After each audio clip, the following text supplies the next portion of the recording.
cafe, choosing a table located slightly back from the bay windows with a view of the gallery and the stairs. Lotus was due to arrive at 3 p.m., which left Desgardes 15 minutes to sit and watch. He ordered a coffee and prepared for the wolf to show the tip of his nose. The main operational security method he had to adhere to when managing clandestine drops was the itinéraire de sécurité, IS, which involved walking routes, finding angles, checking in reflections, and creating points de passage obligés, zones that a follower had to commit to in order to maintain their tail, and which made it obvious they were following. Besides the IS, there was also a hygiene protocol called the tourniquet, which involved a team of at least 2 OTs who would overwatch a security route and clear an operative out of their mission zone, ensuring no followers.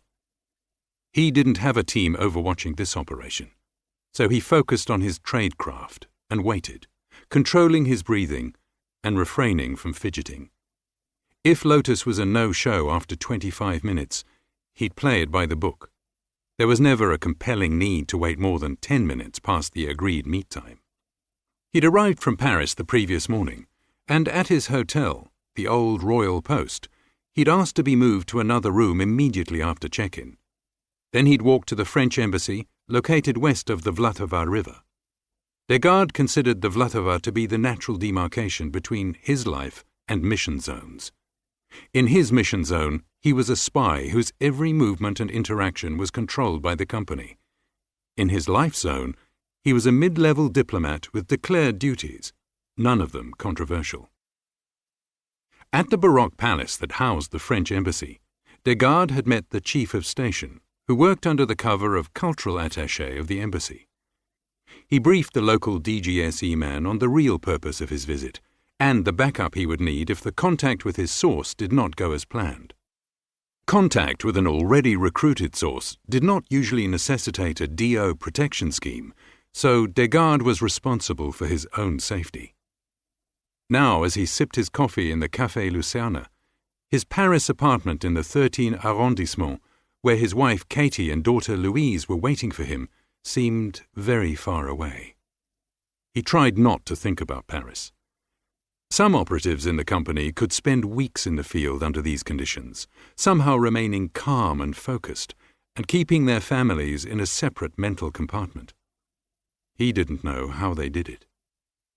Instead, he turned his mind to the meeting with Lotus, the code name for Lado Davashvili, a former member of the Georgian government who'd branched into the business world in the early 1990s when the Soviet bloc fell. Davashvili spent very little time in Tbilisi with his family, given his job kept him so busy meeting prostitutes at luxury hotels.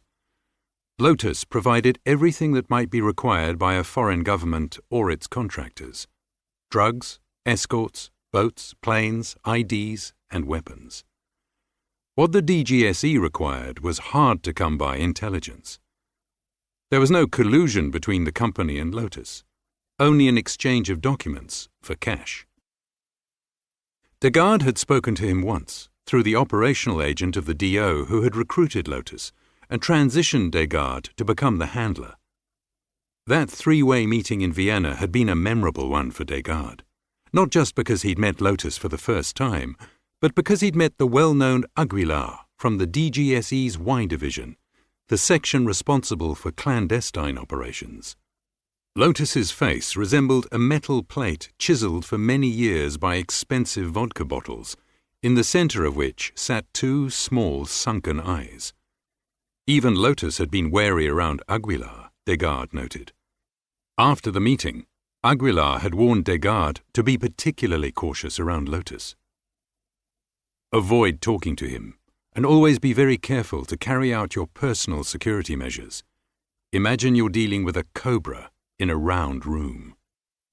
Since that initial encounter, Desgardes had met Lotus clandestinely in the major cities of various European countries, always under the guise of business trips.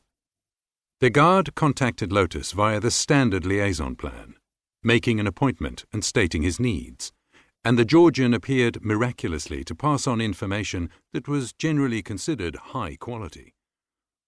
While impressed by the level of information,